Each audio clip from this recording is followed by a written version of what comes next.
Stop making your landlord rich. Hi guys, Kevin Gillespie, Lakeway Lending team. And let me tell you a little story of a client, Ron, and his regrets for renting. Have you ever had anything that you've ever regretted in your life? Not sticking to a diet or going to the gym, or telling somebody something? I know I sure have, but maybe it's on investing. Well, my friend Ron, we did a loan for him, and his big regret was he rented way too long.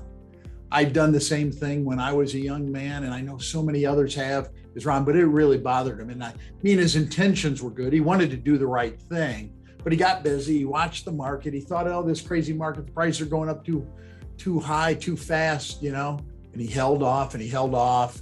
And then when we started looking at the numbers, it was amazing. The truth is, when you're renting, guys, remember this.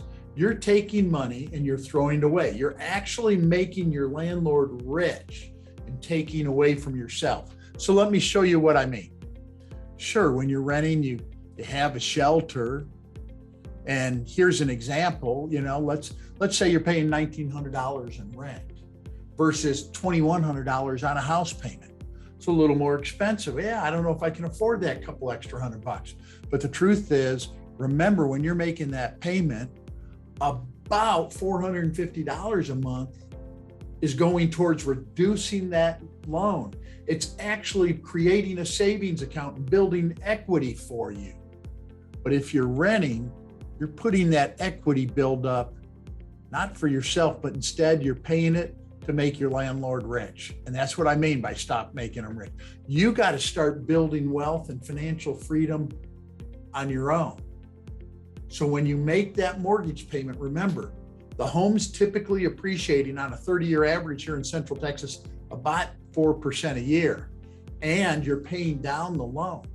So in an example like that, if you were to continue renting over 10 years, it costs you $121,000. But if you build a nest egg and pay down that loan and let that home appreciate, it could go up, for example, to $274,000 in equity for you. Guys, don't be taking money out of your pocket and putting it in somebody else's. If you haven't done it, but you've been thinking about it, get with a great agent. Let them show you. Come to us and let us show you the numbers and how we can make this so affordable to you so you can start building your own wealth. We'd be honored to help you. I'm Kevin Gillespie, Lakeway Lending. Give us a shout, okay? 512-202-519. We'd love to help you any way we can. But stop making your landlord rich. Start building something for yourselves.